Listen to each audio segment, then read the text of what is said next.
السلام عليكم. لا تنسوا الاعجاب بالفيديو والاشتراك في القناة تشجيعا لنا لنستمر بنشر المزيد ان شاء الله.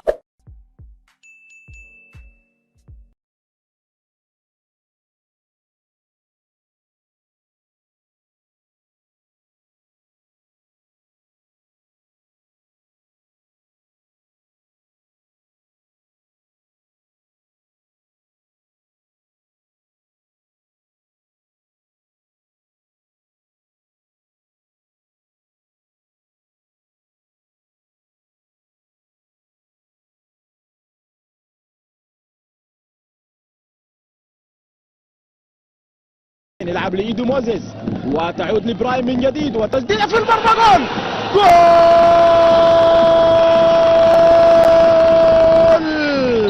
هدف مريخي ثاني عن طريق الكولومبي إديسون براين أو براين إديسون من كرة لعبت 1-2 ما بين براين وإيدي موزيس. حاول مدافع فريق حي العرب ابعاد الكرة من إيدو موزيس، تهيأت امام براين إديسون اللي ما كتب خبر، سدد على طول على يسار الحارس وحيد كيفا. اعلن عن مولد اول او ثاني اهداف في المباراة واول اهداف الكولومبي براين إديسون. اذا براين إديسون يعود للتسجيل من جديد، اكثر لاعب المريخ احرازا للاهداف هذا الموسم يعد براين إديسون. شوف الكرة تهيأت، حاولوا الابعاد، موه هيأ الكرة ثم سدد بيسرى على يسار الحارس وحيد كيفا.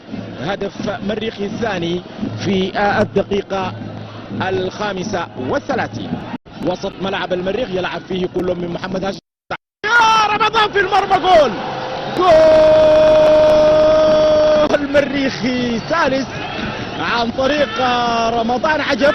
والدقائق الأولى في شوط المباراة الأول وفي شوط المباراة الثاني تشهد أهداف مريخية.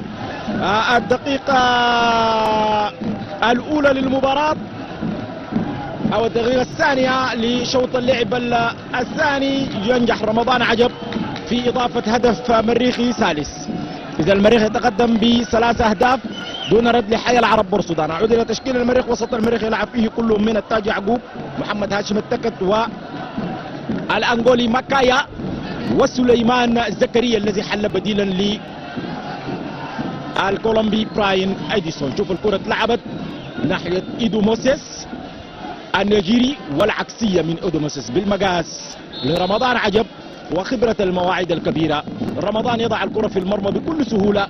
هدف مريخي ثالث في المباراة. فارق لفرقة حي العرب من نقطة الجزاء.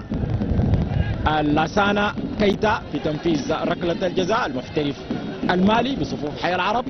لاسانا وجرس كافيه متابع. لاسانا يتقدم يسدد في المرمى. جول هدف اول لفريق حي العرب من جانب المالي. لاسانا كيتا الظهير على ايسر لفرقة حي العرب سكرتا.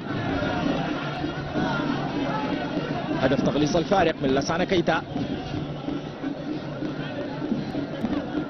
قبل 5 دقائق من الوقت الرسمي او من الوقت المقدر من معلق المباراة. بالتأكيد حكم المباراة لديه توقيت